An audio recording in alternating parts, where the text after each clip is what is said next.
Okay guys, welcome back to the channel. So today's video is going to be about the Apple CarPlay, Android Auto, MMI boxes, as many of you guys send me questions and asking me to do reviews regarding this product inside my BMWs. Now, if many of you guys ain't aware, I have this fitted to all my BMs, 2 with the MMI boxes, 1 with a simple Android screen that was sent to me by a 4x4 shop in Canada. Now, many of you guys asked me to review this to give you a further update in regards to how this product's going, if it's still working, and if I've had any issues. So therefore, I'm going to go over everything and show you guys how it all works and how it all functions and how it varies based on different car and different models. And I'll show you that because I've got one CIC which works differently to the other cars with CCC. So let's get on to this video. What? Goddamn, get it done, will ya? Woo! When the blow up now, everybody's so unusual with it. Shit. But said times in his rhymes, cause his memories. We running through New York, so you know. Okay guys, so if you can see here, we've got the Apple CarPlay box fitted to my E60 M5. Now, if many of you guys haven't seen this, I did fit this a while ago to my E60 M5 and it's been working absolutely faultlessly. I actually bought this from a company on the web called Automotive Integrated Solutions, and the box has worked faultlessly with no known issues. I have sent other people to them to actually buy this MMI box and it works brilliantly. And to be fair, I've had it in over nearly, I don't know, 8 months now, and it always starts up straight away, always works faultlessly, doesn't go funny color, and it works all the time without overheating. Now, I have installed this box to underneath the glove box just here. I took the glove box out and installed it just at the top so it's not visible. The Apple CarPlay itself, like I said, doesn't give many issues. You can operate it with your scroll wheel, moving it around, as you'll see there. You can see here it's got a black logo which when you move it on it you can select it, so it all works properly with no issues. The only thing you can't do on this one with the CCC is press upwards on your CCC to go up. If you see there, it will jump selections. You can see it right here, so it's moving like that regardless of what you do. You can't go up and down, you have to scroll to your selection and then click it. So I'll just click, I don't know, on the settings just to show you guys. You'll see here, that's the settings for obviously the Apple CarPlay, and it works really well. The next thing about these is you do need to route a different mic to be able to use the Siri and be able to use phone calls on the Apple CarPlay. So this is the mic that actually comes with it. I've routed the mic from the Apple CarPlay box all the way up the headline and down to here, so therefore it can pick my voice up very clearly when I'm actually using Siri or I'm on a phone call, because otherwise if you pull it inside here it sounds very distorted and crackly, so you don't actually want that. This is the windproof actually mic and obviously the insulation, so you don't pick up the road noise when you're on a telephone or anything like that, but you can take it off if you choose to not actually have that. The only thing I would say with using the Apple CarPlay on the CCC, where the screen isn't HD and obviously it's very old school, the colouring, you just can't really see it too clearly on the Apple CarPlay screen itself, so it does look very dull colours on the screen, but realistically it does work really well, and I haven't had an issue. As I said, for the last 8 months I've actually had this box fitted. Everything works, including the Spotify, including your maps, messages, phone, everything absolutely works fine, and I've never had no issue. To get out the screen to go back to your normal CCC screen, you would just hold the menu button like that and it will just flick over back to your normal CCC system, so you could then go into your integration and sort out everything you need to do in here. You will just use the same settings as you would without the Apple CarPlay. Like I said, the colouring for the normal CCC system is clear, but on the Apple CarPlay it is not, and you can see right there it does look very dull, but it works. And for a 2005 2006 year car to be able to have Apple CarPlay integration, I think it's really good and worth the money. Many people ask me all the time, is it worth it to get this installed? Is it worth it to buy it? And the answer is yes. With the way things have gone these days. If you do have an iPhone or an Android, it is worth having this to display everything on your screen. You can see everything, you can reply to messages easily. There's many different functions you can do, and for today's vehicles, especially with cameras and police everywhere watching what you do on your phone, it's better to actually have this so you don't have to take your eyes off the road. And this is why I actually really do prefer it. This is the one in my E60 M5. Now I'll move on to the other cars and show you the other cars that I've got with Apple CarPlay in. Now this brings me to my next one. This is the 4x4 system that was actually sent to me and that I installed on the BMW E60. If many of you guys didn't see the video, I will link it down below or at the top for you to go and watch it. This was the Impossible MBT retrofit.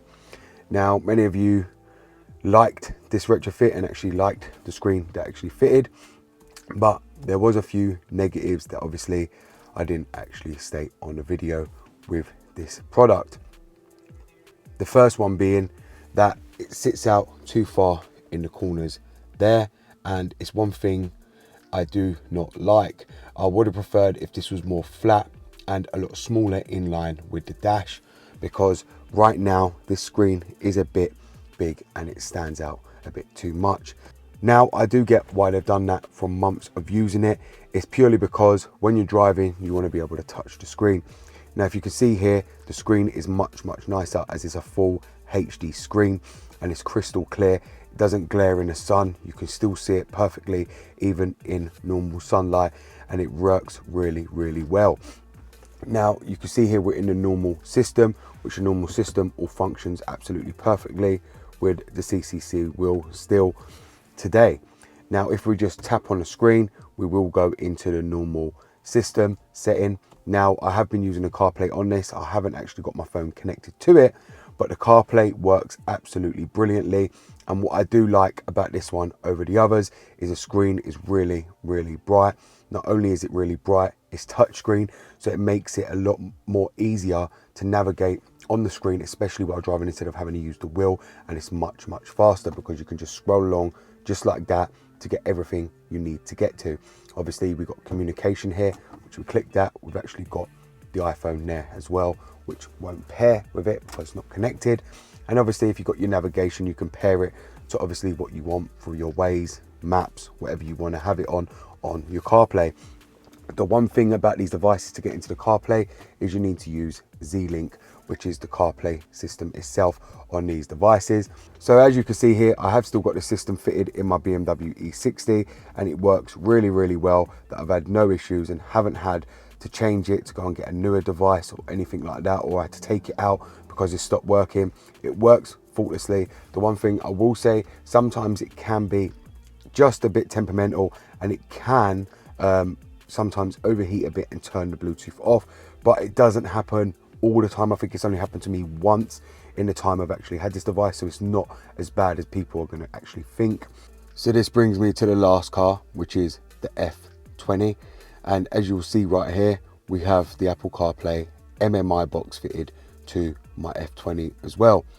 Now if many of you guys don't know, it was actually really easy to fit this in the F20. I just went up the back of the glove box the same way I did on the E60 and fitted it straight to the system. Bearing in mind you've got a lot of space behind the actual system itself here, the CIC system, it was actually really easy to put all the plugs and everything back to connect it to the MBT screen. Now if many of you guys can see, the screen is really clear compared to the CCC screens, and not only that, this one actually has the mic that connects to the actual genuine OEM mic and works in loop series, so you can use your normal factory mic in series with the CIC system. Not only that, if you ever remove the Apple CarPlay, you wouldn't have to remove this mic either because it will still continue to work. Now with this system, with the CIC, is one thing I actually really like is you can pull downwards to go down. If you can see here with the CCC, you cannot. So if you move it, you can just press down, back up, and go up and down to what you want to get to. And it works really fast. If you can see there, it goes along really quickly, really fast compared to the CCC one. Therefore, it doesn't cause any lag or any interference. This I've had fitted for probably 2 months now. This is another MMI box. And as I said, it works brilliantly. Many of you always ask me, should you get one? What one should you get?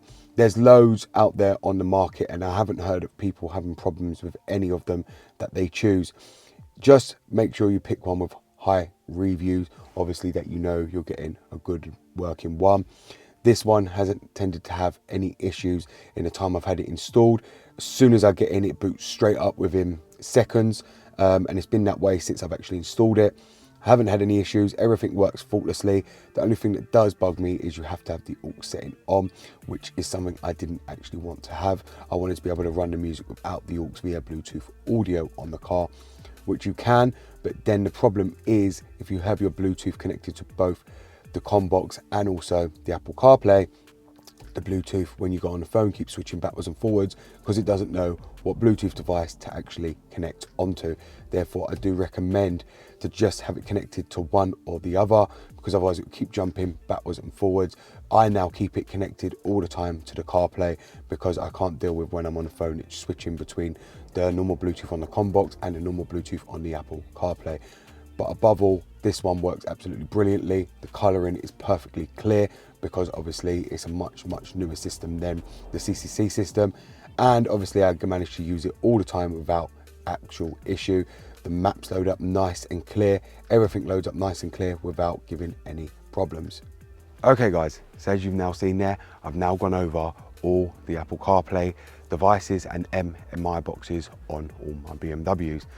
Now, to be honest, there isn't that much to say regarding them. As I said, they are solid and reliable. They don't usually go wrong.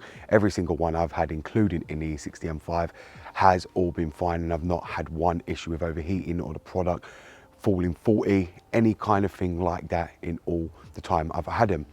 Now, that being said, that doesn't mean to say that in other hot climate countries, if the car gets hot or your dash gets hot because it's black, it ain't gonna end up overheating.